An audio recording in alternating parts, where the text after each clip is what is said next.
Okay, so this is our rest and reset. Let me go to full presentation mode. And so we've done this reset. I think I did it once without Kelly, and then maybe we've done it 3 or 4 more times, 4 or 5. I think it might be our 6th time doing it, or maybe it's our 5th. Every time we get really wonderful feedback. And so we're excited to be doing it again. A lot of this reset is built on Dr. Deanna Minich, Mincich. She is a nutritionist and one of my professors at my master's program in nutrition and functional medicine at University of Western States. She's wonderful. And at the end, I share her website with you. So she's also a yoga teacher. She's not a clinician, but she is a dietitian. And she's done this reset with thousands of people all over the world many times. And every time at the end, she says, people come back and tell her, you know, with food alone, I didn't change anything with my medicines or supplements. And within 2 weeks, all of my symptoms improved. So that is our goal, is we want to see results. We want to see results in the next 14 days.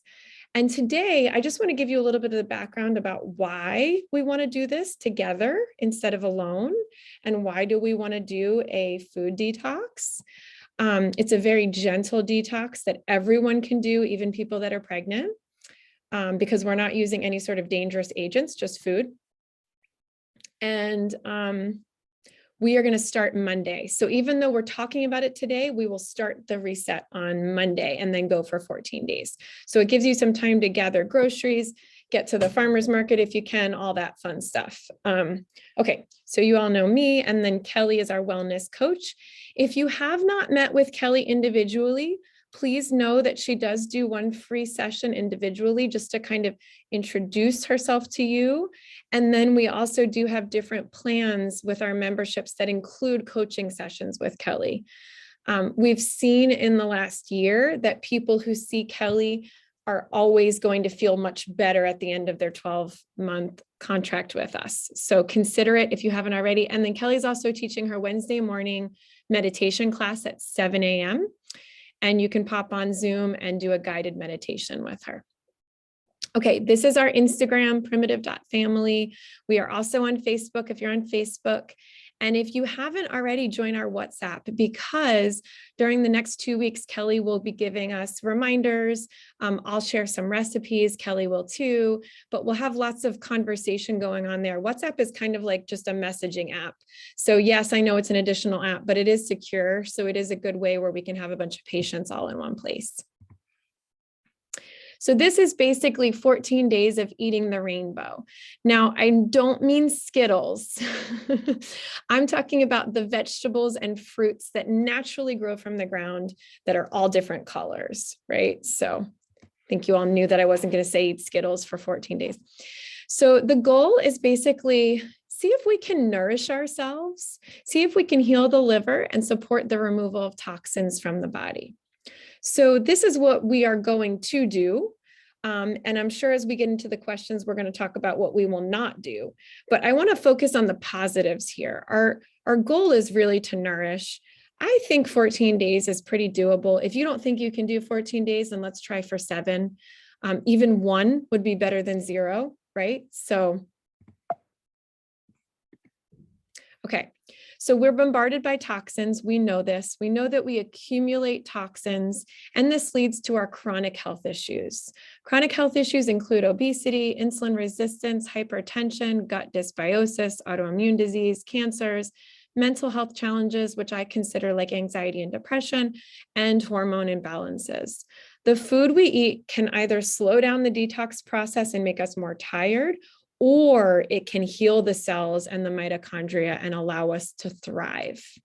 So when we're looking at the plate we have in front of us and we're getting ready to eat, it is nice to stop and think, is this food either going to help me or going to hurt me? And it doesn't have to be perfect, right? You could have a 1/10 of the plate that has some things that may be pro-inflammatory, but let's see if we can get a bigger percentage of that plate with these anti-inflammatory foods. We know that there are over 140,000 chemicals in the US on the market. Every year, they've been approving at least 10,000 new chemicals in the United States. This is not good. That's not the rate we want to go at, because we often do not have enough evidence to know that these chemicals are safe. A lot of them are in our food. Unlike in Europe, where they wait to see if things are safe, in the United States, we tend not to wait. We tend to say things that are safe before we know that they really are. There was a study in 2003, which I think I shared at the end, that talked about how babies that were born, when they sampled the umbilical cord blood, they found over 287 chemicals were already present. These were babies that just took their first breath. So I don't think that their toxin exposure was outside the womb, right? Their exposure was inside the womb. So this is definitely concerning because it's rising consistently. Phthalates, glyphosates, BPAs, PFOs, and PFAs are the biggest known obesogens. Obesogens are basically chemicals that are present in our food that cause us to gain weight.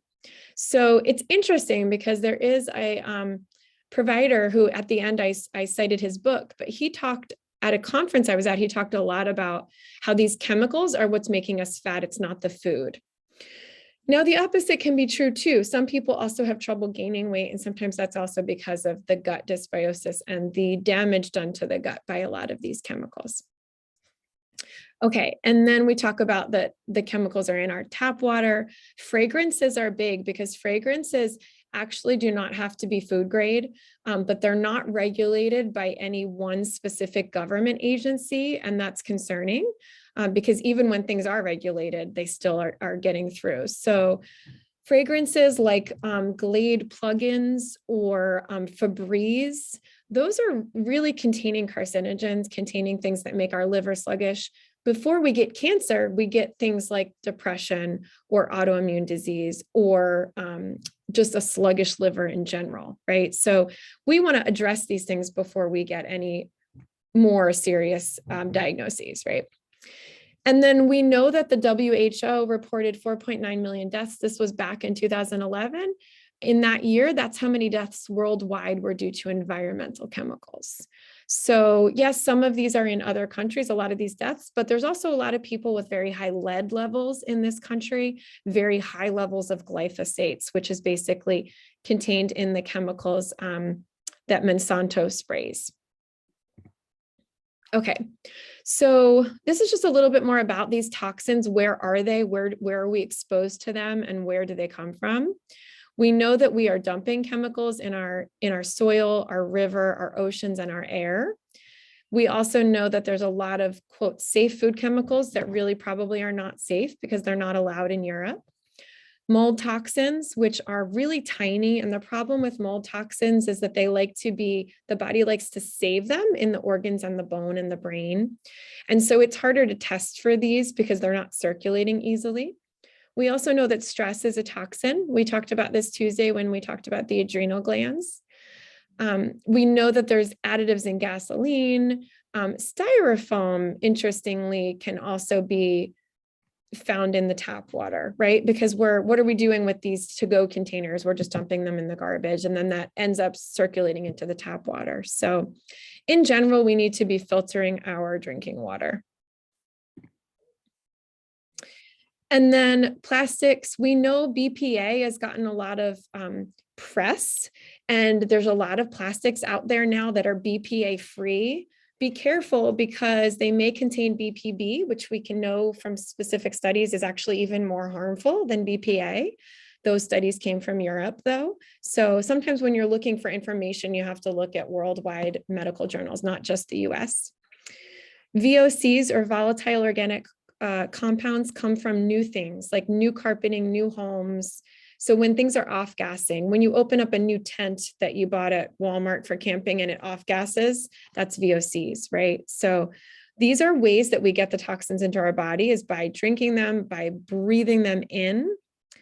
And then dioxins. So this is more like paper bleaching. These dioxins are chemicals used in the paper bleaching process. Pesticides, I think we all kind of understand that most pesticides we should not be eating, consuming.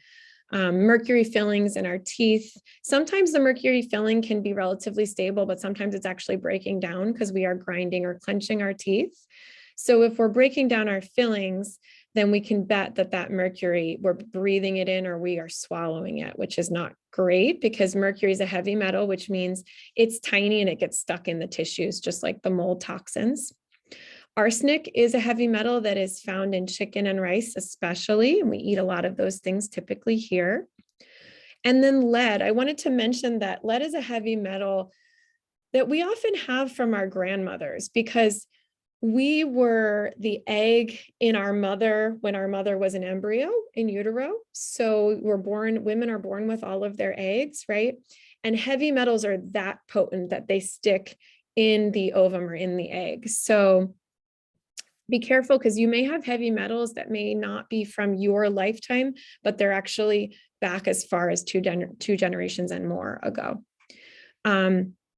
And then, we already talked about drinking water has heavy metals, vaccines, paints.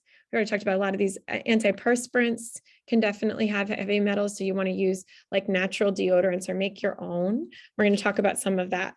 What I would like people to do is try to pick one thing a week to learn more about. So for example, if this week you're learning how stress is actually a toxin for the liver, then that's enough for this week. And the next week, start reading more about mold toxins or how corn syrup can be a carcinogen, right? But maybe take it one thing at a time because it does feel a little bit overwhelming if we dive into all of this at the same time. You can always go back to this slide if you want and just kind of Google stuff and look things up. The EWG is a wonderful website, which I have at the end of the presentation too. Okay, this is a different way of looking at the body. This is in Ayurveda or ancient Indian medicine, what we call the energy chakras, right? And they use a different form of this in Japan and China as well. But in general, Eastern medicine looks at the body through these energy centers. And we often assign specific colors to the energy centers. So the thing I want to point out that we are going to focus on during this reset is purple and blue. So purple and blue foods correspond with the energy center of this part of the body. So here's the head, the third eye, the space between the eyebrows, and here is the throat chakra. So we can eat foods that are purple and blue, and I'm asking you to eat one a day at least that is purple or blue. But in addition, I would like you to think about some things you can do to help with, for purple, your mind's eye, your insight, things that you can do in your life that help you pay attention to your insight or how are you feeling? What can you do to eat intuitively today? So for example, I'm craving, like a Reese's peanut butter cup. Well, I might be able to make my own if I could just get some cacao and I could mix it with some, I'm going to grind my own peanut butter. So I know there's no added oils in it, but like listening to your intuition, but also finding healthy ways. Avocado is a great thing to eat if you're craving fatty foods, so just thinking smart about, well, I have this craving or I have this intuition. Another example would be noticing when you're exhausted or noticing when you're emotionally drained, trying to turn off whatever, maybe it's the news, it's been a very hard week, but like whatever it is that feels like it's draining you, can you have a boundary there and take care of yourself over the next 14 days? The other thing I wanted to mention is that this blue chakra is the throat chakra. And typically when people are blocked here or when they're not eating enough blue foods, they also have a harder time speaking their truth, which does not mean that you have to be unkind, but there's lots of opportunities every single day that we have to just speak our truth. Sometimes that means we're just quiet, right? Because we just don't have much to say, especially if we disagree with someone. But my point is, I think a lot has shifted during the pandemic. We were already a little bit off balance as a country with our intuition and our speaking our truth, and that's gotten even worse here lately. So maybe trying to shift that a little bit, whatever you can do. And then think of blue and purple foods that will help balance these energy chakras. If that sounds totally crazy, just ignore that part. Take what works for you and leave what doesn't. Okay. And then in terms of when we look at how the body should detox or how we want it to detox, there's a couple questions that we have. The first one is, how high is my toxic load? So I can tell this from my history, from what I know my grandmother was exposed to. My grandmother was one of those people who, while pregnant, was like stripping and staining furniture, right? So those were those VOCs. And then symptoms and signs that indicate that we really need help with detox. Definitely chronic fatigue. I would add anxiety there too, tinnitus or ringing in the ears, insomnia, irritable bowel, autoimmune diagnoses. Any of them really indicate a toxic load that's high, brain fog, acne, weight gain, headaches, constipation, rashes, right? So specifically those things. And I would like you to track those over the next 14 days and see if you can, say your fatigue is like a 9 out of 10, like really bad today. See if you can notice by day 14, is it at least like a 6 or a 5? Okay. And then we know a lot of our detox, the work is dependent on the liver and the lymph. So we know the liver is this organ. It's pretty big. It is in the upper right side of our belly, kind of tucked under the ribs. Some people actually feel like aching or pain there when they're exposed to toxins. But you can even just put your hands on your liver for a moment. There's a book called Energy Medicine by Donna Eden that talks a lot about this. But you can give your liver some extra love by just putting your hands there. We all are healers. We all have the power to heal. And so you can really just sit there for 2 minutes and just hold your hands there and say, okay, liver, I'm sending you some good energy. You can also eat the healthy foods we're going to talk about. And maybe even you have some additional supplements like dandelion or milk thistle or things like that as we go through this detox. Alpha lipoic acid if you don't have a high mercury load. Let's see what else. There's a combination supplement called Liver X that a lot of people like because it also has choline and milk thistle and B vitamins. So that's one idea. The lymph system, however, is a little different. The lymph is located throughout the entire body, and there is no pump for the lymph system. So when we move and exercise, that's what pumps the lymph through. If we have massage, craniosacral work, even though it's light, that's actually the right amount of pressure for the lymph. Dry skin brushing is great. A little bit of trampoline, or even if you don't have a trampoline, just kind of bouncing or jumping, jump rope would be great. But if we could do something a couple of minutes a day to help the lymph system, and even better would be spreading it out. So you do a little bit of lymph work in the morning, a little bit in the afternoon, so it's not like all bunched together. Taking walks is great. So I'm asking you to kind of choose the things that sound right for you, and I'm giving a lot of ideas, but you don't have to do all of them. We know that the liver has to conjugate or change toxins by adding substrates in order to get these toxins out of the body. So the ideal situation would be I take in a toxin, it goes from my stomach into the bloodstream. And from the bloodstream, the liver is able to bind it to a substrate and get it into the bile, which is then released when I eat food and into the stool. Out into the stool would be great. The other way that we get toxins out is actually by sweating. So the liver's not involved if we just sweat toxins out, but remember when you sweat, you don't want to leave the sweat on you because then it will be reabsorbed. So you want to wipe the towel off the toxins or shower. We also, of course, need these substrates that I mentioned, which I'll get back to in a minute. B vitamins and protein are two of the most important substrates to help us get rid of toxins. We know that heavy metals enter the sweat easily, as well as the urine. Other toxins like glyphosates are more likely to enter the stool. So there's different toxins that are excreted in different ways, but these are the 3 ways that we need to get rid of toxins: urine, stool, or sweat.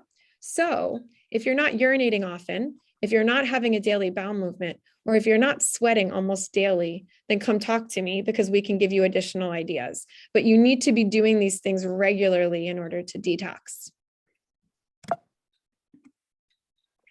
Okay, so here's some of the substrates at the bottom of this slide. We also know there's 2 phases of liver detox. There's a phase 1 and a phase 2. And I'm going to oversimplify just for a minute so I don't lose you guys. But if you want to read more about this, Dr. Deanna Minnick's book at the end, which I'll show you, has more info. For phase 1 detox, a lot of us have enough of the required vitamins. Phase 2 is usually where we get stuck. So in phase 2, we require all different colored foods. And if you think back to what you ate yesterday, you may see that there's specific colors that are missing in general from your diet, right? That would actually be a really good thing to do at the end of this, is if you can journal for a minute and just notice, what did I eat yesterday? What colors am I missing? But we need adequate fiber. We also need, down here, we need sulfur, cruciferous vegetables, onions, mushrooms. These are all great, Brussels sprouts. We also need enough protein for phase 2 detox. Fish, legumes, quinoa, meat, gelatin. You can do this detox not eating meat. It's going to be a little bit easier, in my opinion, if you're eating organic meat. Okay, and then these are more of the substrates that we need for phase 2. The good news is a lot of foods overlap and have multiple things, but in general, if you're eating the entire rainbow of colors, you're going to get all the substrates you need. You don't need to memorize them. We know that there's vitamin B6, which helps us sleep and helps balance our hormones. It's in avocado, bananas, walnuts. And I understand some people may be having some food allergies or sensitivities. So if you react to bananas in a bad way, don't worry about it, because there's other foods that contain B6, right? We don't want to ask you to eat anything that either you hate the taste of or that you're reacting to. There's plenty of options. I would like you to pick some other ideas. If you get stuck with a specific color, then let Kelly know and she can help you find a food in that color, same color range. Like, for example, I'm thinking, well, if I'm not eating bananas, what else is yellow? And I'm sure Kelly can think of things. And then prebiotics and fiber. We know that leeks, onion, and garlic, asparagus, those are the most important prebiotic rich foods for the gut. I would like everyone to eat these foods every day. It doesn't have to be a large quantity, but it's more about consistently eating it. Like, it could be a half teaspoon of each of these, but at least you got it in every single day. So that's a little different for only this column, prebiotics. I would like you to try to eat these every day. But if you're having issues digesting some of those, let us know and we can talk about what else to do. Vitamin C, think of like our bell peppers, our citrus, also berries contain vitamin C, raw cabbage or cooked cabbage, but you do diminish some of the vitamin C when you cook it. So more of our fruits. Vitamin E, hazelnuts, egg yolk, some people can handle, beef. So vitamin E is one of the fattier vitamins. It's fat soluble. Brazil nuts contains enough selenium. 2 Brazil nuts contain enough selenium for the entire day. But in addition, there are small amounts of selenium in these things: celery, eggs, fish, garlic. So it's interesting because sometimes when we check levels, blood levels, like selenium can be low, even if you're eating these foods. And what that tells me is that you're using up your selenium really quickly, right? So you may have a higher requirement of some of these vitamins simply because you're using up the vitamins. Selenium is one that we use for fighting Epstein-Barr virus. So if you've been positive for Epstein-Barr, you may need a little bit more selenium. And then in general, all antioxidants in fruits and vegetables work as substrates. So you can't go wrong if you're picking fruits and vegetables that your body tolerates. And then the last one here is zinc, which we know is contained in the animal protein, also sunflower and pumpkin seeds. Okay, so this is a little bit more crowded, but it's basically saying everything I said in the last 3 slides. It's just repeating, so don't panic. But here's where the toxins come in. We need to do specific things to get the toxins back out. Oxidation reduction, hydrolysis, hydration, dehalogenation. These are all the ways that we actually chemically change the toxin. In order to do these reactions, we actually need to use these nutrients listed over here, which I've already gone through, except I didn't mention specifically folic acid or glutathione. More on that in a moment. And let's see. Sorry, your faces are blocking my phase 1, phase 2. There we go. And then phase 2, these are the reactions, and then these are the substrates. And so a lot of phase 2 substrates are contained in protein. So these are all amino acids that you can get in meats, and in beans in general, legumes, right? So here's the tricky thing. I would like you to get enough protein to be able to detox. And in general, that's between 1 to 1.2 grams per kilogram. So everybody can sit down and figure out their weight in kilograms. And then I will put that at the end in the chat. And Kelly, you can do that for me too, but 1 to 1.2. And for men, it may be a little bit more. And if you're lifting weights, it may be a little bit more. So in other words, if you don't want to be sore the next day. But in general, most people need minimum 60 grams up to 100, 110 grams, somewhere between there of protein a day. And most of us are lacking in protein. We are getting enough carbs and we're getting enough fats, but we're not getting enough protein. So that's one of the most important things as we go through this detox. And I'll show you, there's a 2-page handout where we can pick proteins, but I would like you to make sure you pick at least one, probably 2 protein sources each meal to make sure you're getting enough. I think the other area where a lot of us are lacking in our diet is folic acid or folate, and that would be our leafy greens. So trying to find a green that you could eat with every meal, maybe you like sauerkraut, maybe you like kale, spinach, broccoli rabe, but trying to find like a leafy green you could even tolerate in the morning, that would be super helpful when it comes to detox. Again, I don't think we need to start with large quantities and we don't have to start with perfection, but maybe a tablespoon of kale in the morning. I mean, that's certainly better than 0, right? And if kale's not your favorite, that's okay. Just find a different one. Okay, I'm not going to talk too much about down here, but suffice to say that the fat soluble vitamins are also important to bind and protect tissue damage. So we want to make sure that the toxins that come in get out as quick as possible. And this is how we do it. I'm just looking at the chat. Oh, I see Kelly gave us a little formula. Yep, awesome. Okay, and then there's a few lifestyle things that are really important as we go through this detox. And I don't have my watch on right now, so let me look at my time. Yes, so we want to look at our food. We already talked about this on Tuesday. We want to eat our meals without screens, and we want to chew thoroughly. And honestly, we just talked about a lot already. Maybe just looking at your food, that's enough. That's what you're going to focus on Monday. You know what I mean? It doesn't have to be that we bite off more than we can chew.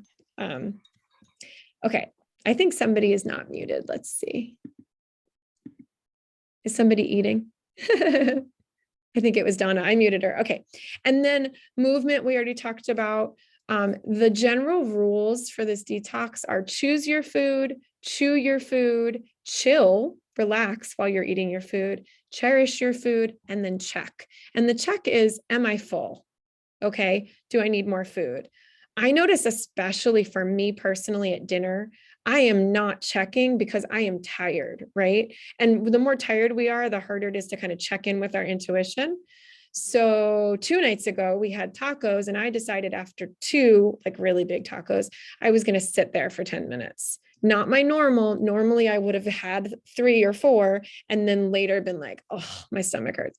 But the reason that we don't want to overstuff is because it is harder to detox when your stomach doesn't have enough acid for that amount of food to break it down and digest it. So the better we can digest, the better we can detox. And that's because really phase 3, we talked about phase 1 and phase 2 happening in the liver. Phase 3 is really the elimination. So that's our stool, and the formation of our stool is really important. We want to look at our food, at our stool as well as our food. So look at your stool, and if there's undigested food in your stool, then that means you're either not chewing or you're not making enough hydrochloric acid or not making enough of your pancreatic enzymes or not making enough bile. So definitely look at your stool, and if there's undigested food, then we need to address that quickly. Okay, movement is not, I'm gonna go do this crazy heavy lift workout for 90 minutes every day. That's not movement.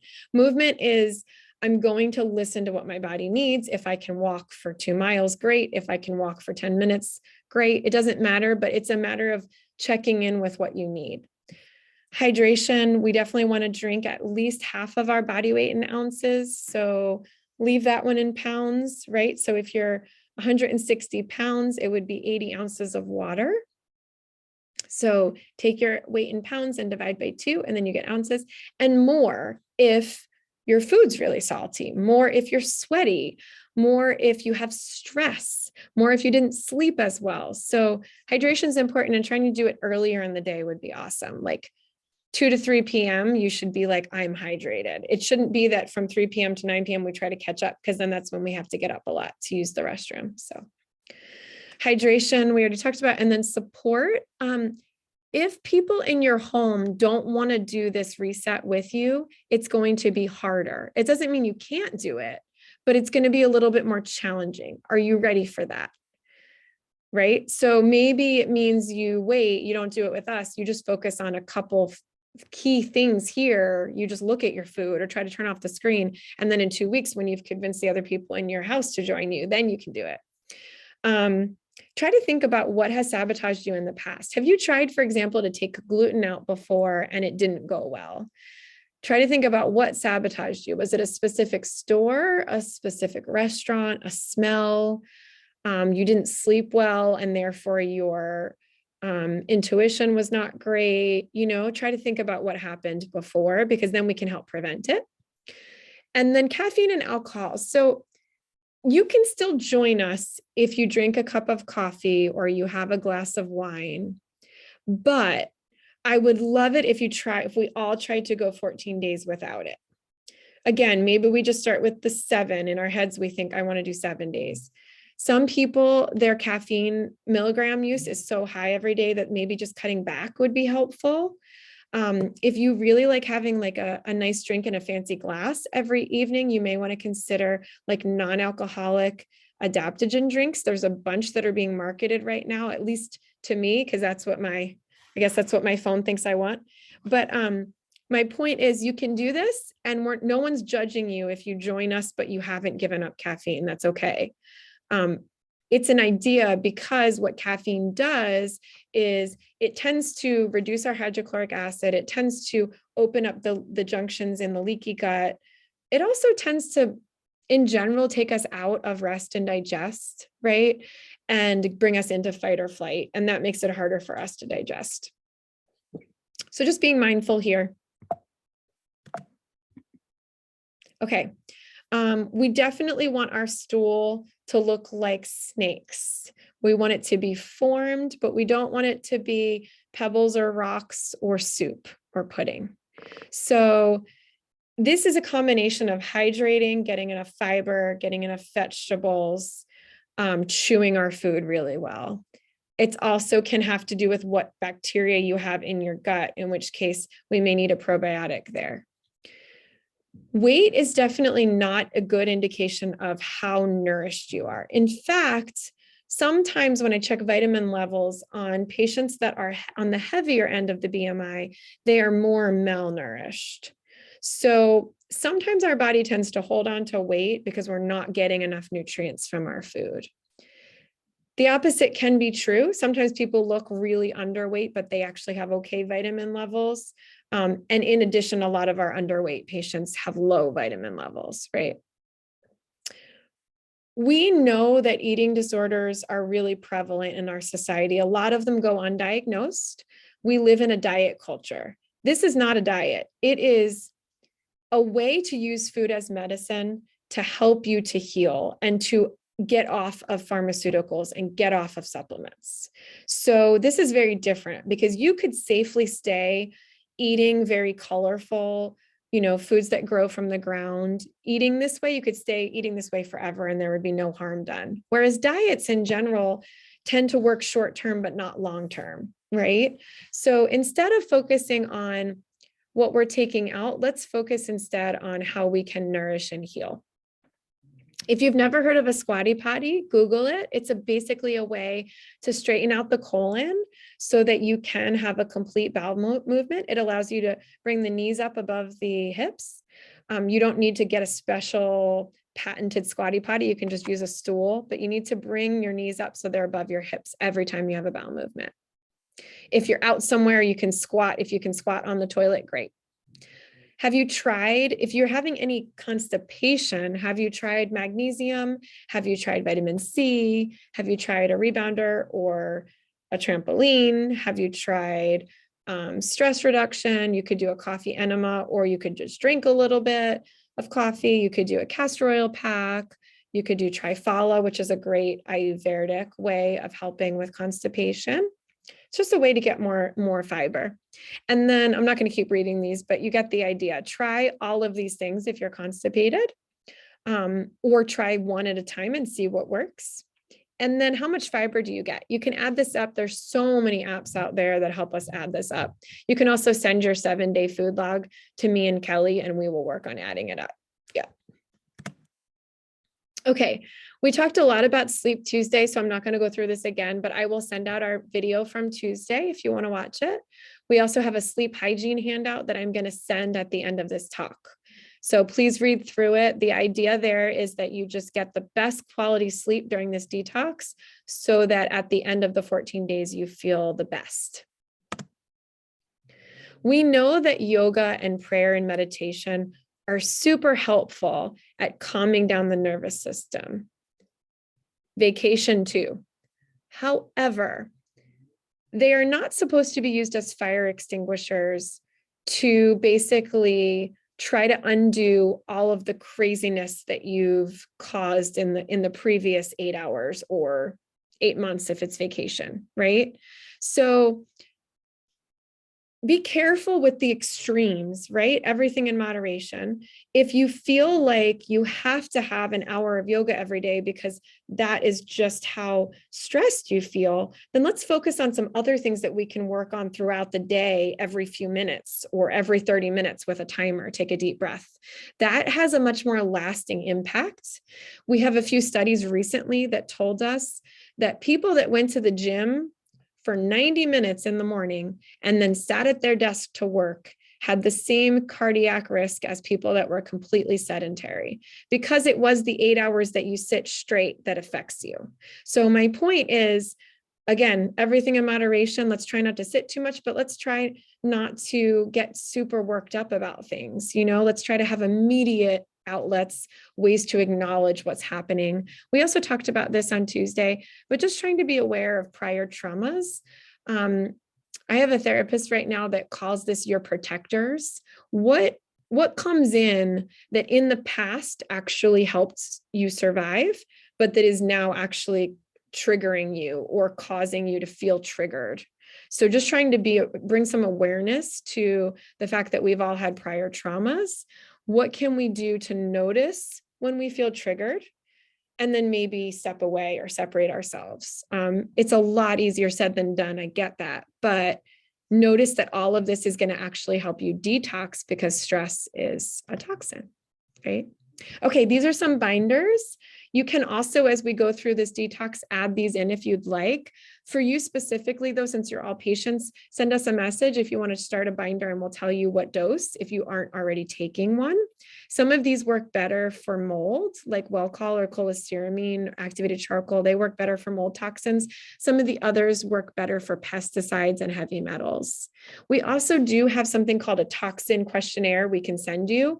And if you fill that out, it'll give Kelly and I some better ideas of how many different types of toxins you've been exposed to in this lifetime.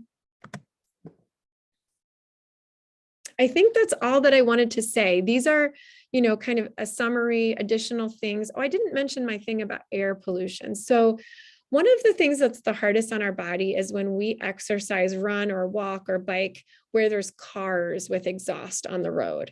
So if you're going to go for a walk and it's possible to go on a greenway or a run, I would prefer that you were not near cars when you actually were like breathing in air quickly because you're out of breath, right?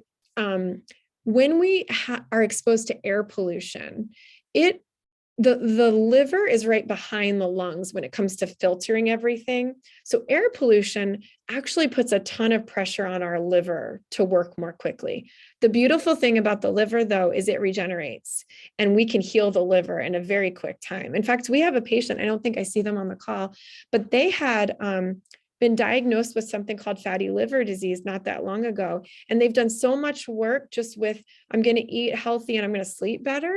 not even with supplements or meds, that their fatty liver is completely gone. So I wanted to bring that up because it's really good news. The liver regenerates. It's not like other organs where once it's scarred for life. But we have to put in some of the work. And some of that means also investigating for you specifically, which toxins have you been exposed to most frequently. We definitely don't want to drink water out of plastic bottles. So if you're drinking bottled water, ask us what you can do affordably to switch to something that is like a Brita filter or a Berkey or some sort of reverse osmosis water filters have actually come down a lot in price lately too. And there is a way that we can check our tap water. I didn't really mention the sauna. We talked a little bit about the sauna Tuesday, but you can definitely add in infrared sauna for detox help. And I also have an additional handout that just talks about all of these things on here, basically like how can we detox? These are not hard and fast rules, but what they are ideas. So again, maybe 3 of these seem easy to you. Great. Try to not use the microwave because of the radiation you're being exposed to. Try to eat the rainbow, get enough protein, and maybe you take some Epsom salt baths. I think that's awesome. And I think accomplishing 3 of those is a decent amount over the next 14 days. Or maybe it's just 1. Okay, this is the 2-page handout that you got in your email. I think I actually have it open in a bigger format. So as we go through this, if you have any questions, feel free to unmute or type in the chat. If you want to type in the chat while I go through this. Here it is. Hey, Kate, we had 2 questions, so I can go ahead and ask one of them. Sure. So one of them was, what would be the reason to use a binder? Yeah, good question. So in general, binders can be a little bit constipating. So if you're already constipated, don't start a binder. But if you have loose stools and you seem to react to things, like some patients have consistently loose stools because they react to dairy, a binder would be great in that situation. Some people also get more like diarrhea if they're exposed to mold. And so that would be another reason to start right away. Other than that, if you take the toxin questionnaire and you score high, then I recommend we choose a binder together. So chat with me or Kelly specifically after you take that questionnaire.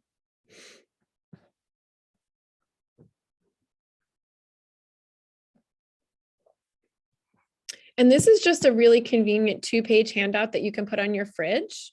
It lists everything that we want to consume. Now, just because I love anchovy doesn't mean you have to love anchovy, right? So again, pick the things on here that you actually enjoy. Notice when it says dairy alternatives, she's talking about almond or coconut milk or flaxseed or hazelnut milk or oat milk or coconut yogurt or soy yogurt. She's not actually talking about dairy because there is no dairy on the list. There's also no gluten. When we go down to our grains, we have gluten-free grains listed over here. So for 14 days, our goal is to eat everything on this list or the things that we enjoy on this list and nothing else. There are a lot of choices though. And in the comprehensive guide, which we're about to send you, there are more choices, but also we're going to send you the recipes as well. I think actually, did you already send out the recipes? I forgot that. I sent it out to some of the folks that I'll send it out again. I sent it out to some folks that registered earlier. Yep.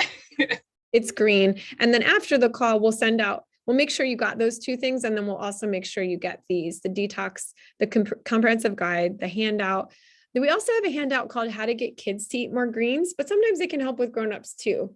It's just little tricks that those of us who work in the office have learned.